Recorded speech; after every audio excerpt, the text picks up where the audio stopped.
Hi, my name is Beth Hiley. Eric Martin. Adam Kunzmiller. We are all with BoardGameGeek. And this is the end of Gen Con. So this is officially the end of Gen Con wrap-up show. Thank God. Yeah, Oh, I mean, yay. Yay! Yay. I think for Thank us... God translates to yay. Sure. Okay. I think for all three of us, probably the thing that is pretty high on the top of our minds is we ran a second event. I thought it was ice cream.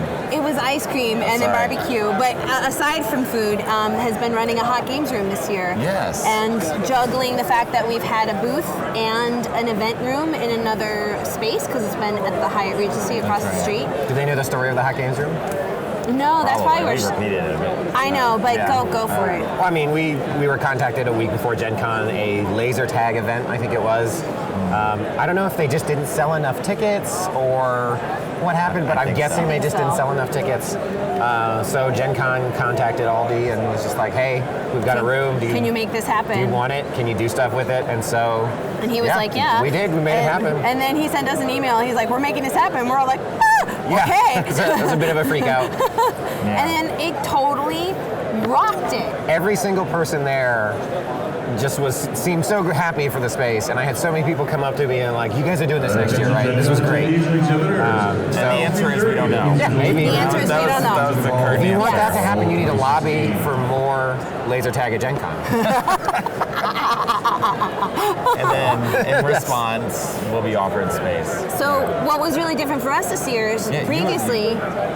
I was going to say you both were over there. Yeah, we were over there. Because when the hall closes in years past, that's it. I mean, we have to wrap up the booth and get all the equipment back into our hotel rooms, but we'd be done 6:30, 7 p.m. This room was open until midnight. So when people keep saying, "Oh, what games did you play?" That's hard enough when you were done at 7, and now we're all pulling shifts, and we have times where we have off, but I haven't been wrapping up till about 9:30 most nights.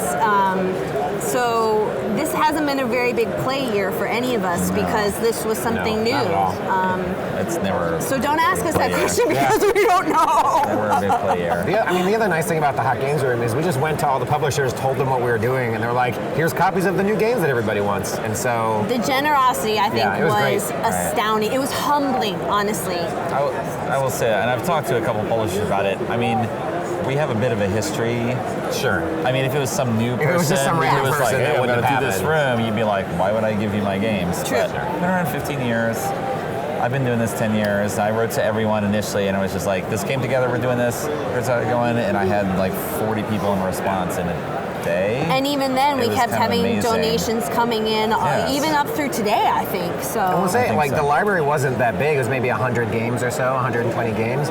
But it was every game that people wanted to play. The entire time Yes. that I was in there, people would come and be like, ooh, ooh, ooh, Except ooh. like Star Trek Ascendancy. We did not get that in there. yeah, that was the only that was our miss. juicy one. I that know we missed. Seafall, but how would that have worked anyway? Well, yeah, a legacy game went over, and that I think we purposely just said that's not a library compatible game. That's Right. okay. That's why Harry Potter, Hogwarts Battle did not end up either, because it's got a little bit of that aspect of it. Yeah. That's what Andrew from USAopoly was telling us. But anyway, mostly it's good. And it seemed, I've been in it a few times, mostly just as passing through from other things, but it was like 2 copies of Scythe, always in play. Yes. Yeah. Cry Havoc, 2 Always, in 2 play. copies, always in play. Vast. That always was in play. Yes, that all was. the time. There was a person that spent almost the entire day there yesterday and most of the day there today and just played Vast over and over again so he Wow. could try each roll. Okay. That's Which was commitment. nice because then we had a dedicated Vast teacher at that point. We did. I mean, Patrick, though, had good volunteers who were there pretty much all the time. I mean, it was kind of random whether publishers had someone there or not, because, again, last minute, they already had their demo teams for here. Right. in the Mind hall. or Gray Fox or Gray Fox had Gray someone Fox. there They for a had while. 2 Yes, people they had there someone there. almost constantly. Yeah, for London Dread and Order of the Ordered, Gilded yes. Compass. Oh, bam. Yes. Oh, yeah, yeah. Sunday, and I Compass. rocked that. That's right. What else was in play? All the stuff. Ticket to Ride Rails and Sales. heard a lot of people were very positive about that, including people who said, you know, going into this, I'm a little tepid on An Ticket to $80 Ride. Well, ticket to- on Ticket to Ride itself, I'm kind of over it. Right. But then I played this and I really liked it. Yeah. So. And a lot of people playing Isle of Skye, which might have been because of its SDJ win, but I was happy to see that was getting pulled off the shelves a lot. I think what was different for this is what I was telling people is when you go to the booth, you can probably expect that you will get at least the overview, if not the full instruction. But you might have to wait a long time for that to happen because, of course, they only have so many people and so many table and it's going to be space. super, super cramped. And loud, Yeah. right. Whereas our hot games room was exactly the opposite. Generally, there was no wait at all, but you were probably going to be learning it on your own.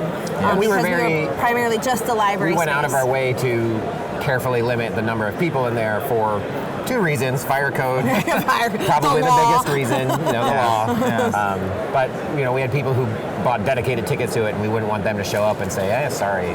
But And it was interesting. So as we say, we have not actually played very much, but we got Even to for- see lots of lots of people stuff. Watch playing lots of people, stuff, yes. and you could see what was hot. Yes. You can Because tell when what people was are playing. always on the and- table. Yes. I mean, All even the time. I felt like that for me was a little bit more of a direct connection than seeing what's trending on Geek Buzz. What people Because are putting on the table. well, and and not- walking up and asking them, Right. what were likes and dislikes of that particular game? Because that gave me, because what I could do with that was when people asked me, oh wow, Cry Havoc how long has that been on the top? I could say, oh well, I saw a bunch of people playing that last night, and these were the things. They keep saying this is a cool thing, and it gave me a little nugget that I could pass along, saying that maybe this is why that's trending so high, and so that allowed me to have a deeper commitment to my conversations in the Geek Buzz area. Yes, We also had a bigger host crew this year. We were lot all so we were all on less, but that's not a the bad lack thing. of though. exercise. No. Yes. Anyway, yes, we did. Yeah, you did a great job. Thanks to Beth. So arranging the schedule. extraordinaire. Schedules Right. But we had a framework for which publishers are presenting at which times, and then I had some appointments outside, and Brad and Dave had appointments outside, and we had some. and I had to RPG do the blog, RPG stuff. And were you on for Steven? No, You were Bonacor. not. I was really sad about usually that. I you're know. grabbing the songs. Tradition. I owe him Yes. an apology beer. No, what I claimed with a little was bit on of that. my that's fair. seniority privileges, because you always get first nabs just because you have to schedule things around everything else, your other interviews. But I usually open a show, and so I claimed the first spot on Thursday, which meant I had to miss the end of Thursday. Where Steven was. Right. But what I will continue to do for Essen is, because I usually always try and claim Bonaccord Essen and Fragor. Okay. Those guys. I Yeah, miss my those regulars too, guys. because I normally talk to Tasty Minstrel and Mr. B, who we didn't even talk to. Yes. Yes. Showed Be us that everything at is. Origin, so Yeah.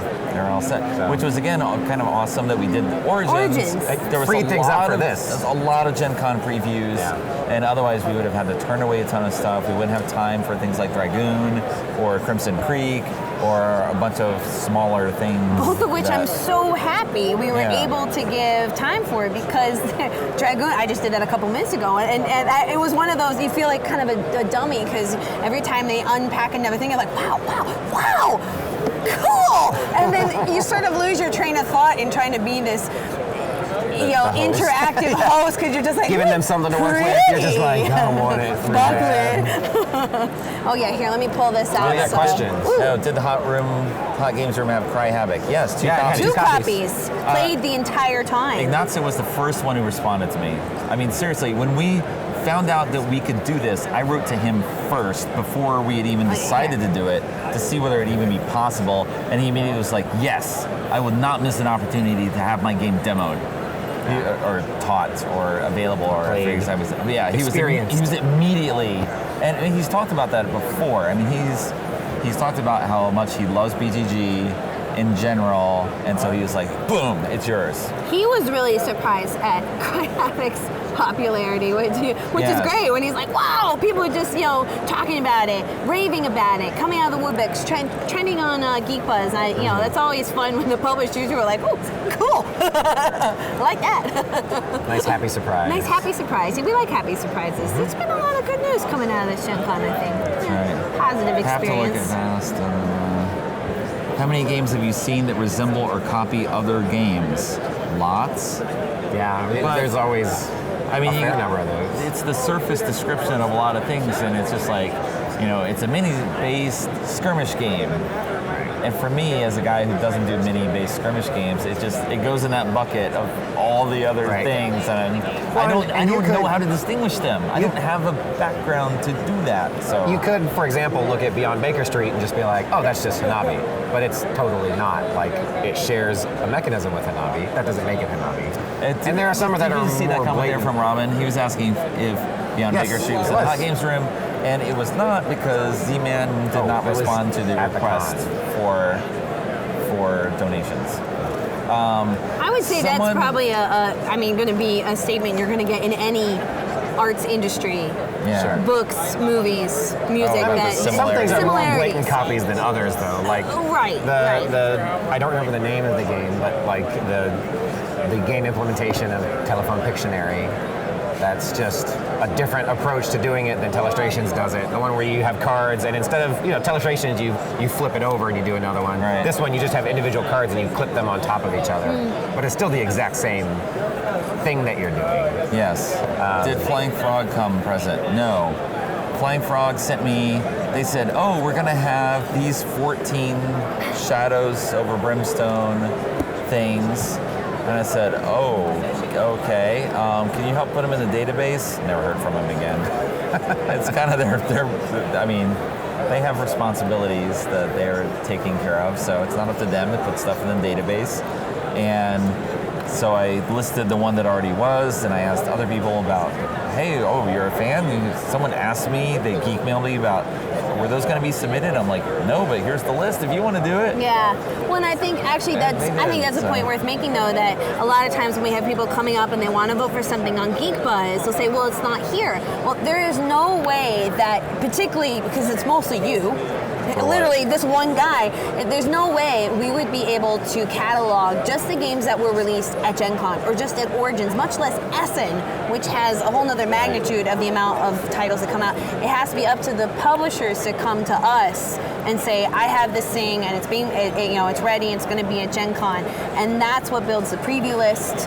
That's what builds the Geek Buzz voting bank, and then that's what starts getting that conversation started. And it all starts with an entry in BGG too. Which is, there's tons of users that do that. And that is awesome that they do that they're following on, and usually they're passionate about something and they want to be able to comment on it or put it on a wish list or do something immediately, ask if there's solitaire rules, all those types of things. And so they drive a lot of that too. But some things, putting in, it's like the return for time invested, and adding 13 Shadows over Brimstone expansions versus the other things that I could be doing at that time. Right. I'm just like, dude, I got to put that on your shoulders there to do that, or just wait for someone else to do it. I need like a generic entry to say all this stuff is coming. Adam, your favorite RPG, because Somebody really asked that. only you can answer that. I'll do that really quick since you guys couldn't talk to them. I think going into that block, I was most excited about 7C just because I've played 7C and I really like the setting. It's a fun system. But then John Wick stiffed us, so that's disqualified. One of them came by to apologize. It might have been him. It probably was. And and he told me his name, and that's Sunday, and now I've forgotten. Well, It John was- Wick was who I was talking about. Okay. Other than that, though, I would say 7C notwithstanding. I can't remember the name of the game, but the company was Heart of Deernicorn, which is just more memorable than Fall of whatever it was. But that was the one that had the big scroll, and it's pure storytelling. Oh, yeah. No Fall of Magic. Fall of Magic, yeah. And there's no battle system. It is 100% just a narrative game. And the scroll consists of different prompts to try to prod you along. It's like you look into the calm waters, and what do you see? And so go. Like that's how it works. And there's cool components, a nice, interesting approach. So I thought that stuck out to me. There was a lot of horror games this year. And so those kind of all muddled together. There were 2 different Cthulhu games. There's a vampire game. There's a generic horror for Pathfinder thing. All right. So those all just kind of muddled together into... I don't know if that was a theme or just that's how we scheduled. Because I contacted someone from BoardGameGeek who sent me a list saying these are probably things lots of people would want to hear. And so knowing nothing about RPGs, I did contact a lot of those people, and some of them just didn't have a presence here, and what have you. So someone mentioned that game was Scrawl, the Scrawl, thing. And not to knock Scrawl, maybe that implementation is just more fun to play. And someone mentioned the kitten game reminded me of another game. Well, that's Liar's Dice. Yes. Are You Kidding Me is Liar's Dice. Yeah. It was originally shown at the Gamma Trade show as Schrodinger's Cats, but there is already a game called Schrodinger's Cats, which also has a Liar's Dice implementation. Wow. I mean, Justin himself described it as Liar's Dice combined with Uno. So, I mean, that might have been very purposeful. Did Gen Con feel bigger or busier this year? Well, the hall is 25% bigger. So, I mean, there is that. Because the hall was bigger, it actually felt a little less busy to me. Yes, I agree. It might be our location, too. It's hard to say. Yes. I don't know. I mean, we are definitely more in a traffic lane this year, so definitely bigger. Yeah. I mean, it felt bigger as well, just because the hall just kept going, and it went further, and none of the event stuff that was around is here. It's here, like the True Dungeon. It's just in an entirely different location. Yeah, they've moved a whole bunch of stuff to Lucas Oil Stadium, which is where the Colts play. Which I remember John told me that. I was like, really?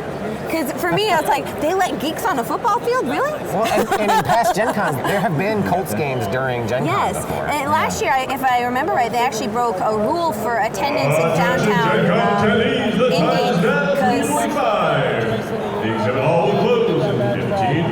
Because there was Gen Con, there was a One Direction concert, there was a minor league baseball game, and I feel like there was something else too. Oh yeah, I wanted biker reunion maybe. Yeah, I think so. Events I still wanted there to be a showdown of like the pre-tween One Direction fans and the geeks, and I said that to somebody. He's like, yeah, well the geeks would have to roll who was going to start for initiative, and then the little girls would mob us. I was like, yeah, that's probably true. So I thought that was a really good answer. Yeah, it's interesting. In the past, Gen Con has had the dealer hall, and then all of the events kind of surround the dealer hall, and now it's like, boom, dealer hall, and like a little bit of a play area, and then it spiders out to the hotels and the other centers. I've not even been out into the event area just because there's so much here. I can't even see it all here.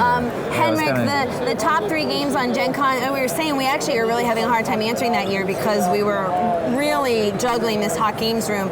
What's been trending consistently in the top 5 on Geek Buzz though has probably been Scythe, Cry Havoc, Codename Pictures, Seafall, and that 5th spot's been wobbling around a little bit, but I'd probably put Vast has been steadily climbing and has now been sitting in the top 5 for most of today. So based on the conglomerate opinions of all who have voted, I'm going to leave it at that and not go. We've played nothing, so we have no thoughts. Okay, so I love how the Telestrations copy guy was demoing it like it was completely new. It's identical, and it's sort of that thing with Liar's Dice. I've had something that someone reminded me is my own statement. I don't want to say I'm awesome for saying it, but he threw it back in my face once, and I'm just like, yes, new games are for new gamers. And it's often just like, yes, this is a game that is a Liar's Dice rip-off, if you want to say that, because it's played almost identically. But a lot of people don't know that Liar's Dice. They haven't seen Liar's Dice. Or I remember playing this 10 years ago, and I do all this, and you come out with some new implementation, and for many people, that's all they see. They will not see this other thing. Well, and also Liar's keep in Dice mind, is off the market now. the people that we're talking to here are not completely neutral, altruistic board gaming evangelist warriors. Like they come in with an agenda. They're not going to sit down and be like, yeah, this completely, we copied this game, but it's now available widely, so go get it. But ours is awesomer. I mean, he's also British, the guy for Scrawl. Mm-hmm. Like, I don't know what what presence that has over there. Well, and Telestrations itself is just a copy of a parlor game, so implementation of a parlor game. A pencil and paper game. Yeah. Although I think Liar Dice is a good example, though, because I mean, mean, I would consider that sort of a classic, and it got a pretty hefty bump up from the second Pirates of the Caribbean movie because they played it in the movie. Although it was unlicensed. That version was not licensed. Yes, that is 100% true. Richard Gordon never got anything for that. Shame on you, Disney. Yeah. It's not Disney. It's not Disney? Well, Disney did the movie, Right, but who made the Pirates of the Dice? Yes. Pirates of the Dice. Whatever it is. It works. Pirates of the Caribbean Dice. But thing. now, because I just was seeing, and we were talking about this, the interview right before, is Liar's Dice, the original licensed version, is coming up on its 30th anniversary. And so they've been working on a nice spruced up edition that should be entirely beer proof. So we've got about 10 minutes left. So this is kind of our final round of questions to sort of wrap it up. So if there's anything you wanted to ask, this is your chance to ask it now because we're going to wrap up in the next 5 minutes so we can start cleaning up. Someone did mention that the words in that one draw game were maybe a little bit more outlandish and crazy. I would say if you're playing any of those games, just use Cards Against Humanity cards as your starting point. That's theoretically possible. And again, speaking of games that are just other games, that's Cards Against Humanity. Yeah. I mean, that is apples to apples. So, I don't know. At a certain point, I don't know. You're welcome. Oh, yes. Oh, people doing stuff. Although you should put a space between Gen Con. It's not. It's 2 words. Capital Put them in their place. Capital G-E-N space. Yeah, you didn't capitalize it correctly. I'm just saying. Hey, we're about the laws. I don't think that was the right font either. I would love for them to spell Gen Con correctly. How's that? What's the game that's going to inspire the most new iterations? Well, I hope Seafall continues innovations in legacy-style permanent change games. I think that's a cool thing. I hope Vast continues to support asymmetrical play. We got to call for John for Vast. John pointed out Vast. Mostly, if Vast is an asymmetric game, 1 to 5 players, with every role being completely different, and you know, depending on the number of players. Attention, attendees! The exhibit hall will be closing in 10 Playtesting for that must be. Yeah, that crazy. sounds like a nightmare to develop. The game is going to inspire the most iterations. There's other stuff. Well, somebody mentioned Mystic Veil, so again, I hope people continue to expand in the AEG already has the next game. I know, right? Yeah, but I like to generalize that to the create the things you use in the game mechanic. I would say Rattlebone sort of started that off with assembling dice. Mystic Veil's continuing that with assembling cards. Some would argue that Gloom did that first because that had card overlays for sure, but this time you put it in a sleeve. Okay. Go to Gen Con, we go to Spiel. Have you thought about UK Games Expo in the next few years? That face is a no. Oh, man. I mean, mostly it's like, well, this year we stepped up and we had a booth for 5 days at Origins, whereas previously Origins was like, I would go maybe 2 days and I'd take some photos and be done. And now it was like 5 days, full like booth. 10 hours a day. Yeah. So adding in UK Games Expo 2 weeks after Origins, It's a bit much. that's a bit much. Because you are running 5 full conventions a year if you include Origins. The Origins, Gen Con, Spiel, Nuremberg, and BGG Con. And then there's New York Toy Fair. The New York Toy and Game Fair. And then do you do Gamma also? We had a booth at Gamma where we were streaming from Gamma. I went to Game Market twice in the past year. So you're up to 8. That's right. I didn't do the Gathering, but I should have done the Gathering. Yeah, that was Eric a lot Martin, of stuff. everybody. I went to Come on. BGG Spring, although that was more for fun. All right. Oh, good. Yay, have fun, you know? Yeah. It's you. Yeah. All right. We're going to consider pretty much our last question at this so point. So the answer is we need more people. Like Eric Martin. Yeah. Last chance. Let's kind of talk about innovations a little bit and things that will inspire iterations. Co-op, more app-driven co-op board games. We saw Rising 5. I don't know if people saw that. I demoed that at the end from this Korean publisher. Harry Potter, slowly building legacy. Is a card crafting, card sleeving mechanic something AEG has any sort of exclusivity or trademark on? I don't believe you can, because there's plenty of translucent cards out there and there's plenty of card sleeves out there, so. Yeah, I mean, they call it a card crafting system, and if you call your game a card crafting system, I imagine they're not going to be But too literally, happy. But you could call it a card building system, and you'd probably be fine. Yes, and I'm Yeah. sure other people will do that. I Favorite- mean, it's not even new because there was also a CCG Redikai from 5 or 6 years ago, which was terrible. Do not play that. But it was the same thing too, where you'd have a character and you slide in these powers, these overlays, where it'd be like, now I have this lightning blast from my character who is standing. You know, it'd do something. Yeah, and you put it over, and it had like a 3 thing. You know, you cool. do this and it'd make motions. I should go get that game. You will find Bunch on clearance, really cheap. Aside from acknowledging that someone wants a fundraiser for Adam to go to Essing, we will end with favorite pizza toppings. Cheese. Boring. That's right, pepperoni and meat. And Pepperoni and onion. Oh, sorry, not pepperoni and meat, pineapple and meat. are you sure? Yes. Okay. Pineapple, pepperoni. Pineapple and pepperoni are awesome together. Also, pineapple and sausage, pineapple and ham, pineapple and bacon. I'm sensing a theme. So you're rocking the It's- Hawaiian. It's the sweet, salty combination. It is a good combo. Is so good. My favorite treat when we go to Essen Yes. each year, and we go to the hotel, the Atlantic, and we get in there. And what I have as well at BCGCon is like piled in the bowl. It is piled pineapple with bacon, and you just eat pineapple and bacon together. And that sweet, salty thing is Wait, you is just perfect. grab that from the. You just pile bacon and pineapple like from Yeah, the not breakfast just like buffet. alternate. I'm Yeah. gonna try that. It's so sounds good. Well, So one it's a last thing, question. too. One last question. We're talking about food here. Oh, I mean, sorry. no, Sorry. but it's just the notion that you get sweets and you get sweeted out, right? Yeah, the bacon allows you to continue your pineapple journey. Yes, even if you're sweeted out, usually you can like go have chips, and you're like, oh, it's something different.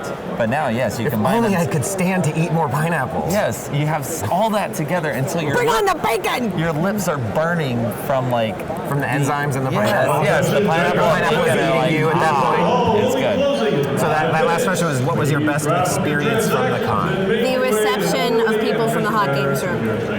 The overwhelming Just, yeah, expression yes. of positivity, Just gratitude. Yeah. and honestly, such a good response from publishers, and realizing what a great positive relationship the website has with the community in general. To add to that, there was a family that had so much fun there.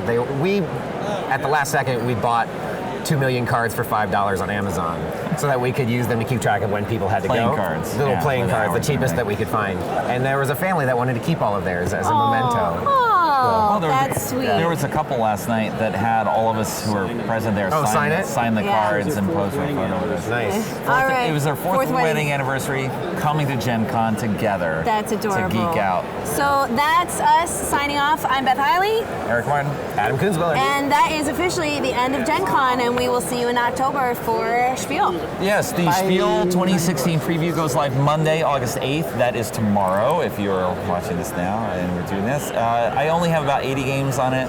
Sorry. I have a Slacking.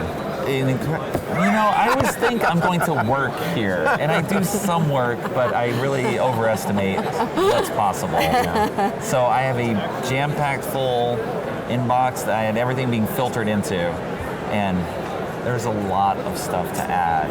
And so it'll be published Monday, and then I'll just start Vomiting preview game. all that stuff there. Yep. So much stuff. And we got 2 months running to jam that full, and then And we will. go nuts at Spiel. Thanks for watching, everybody. That's right.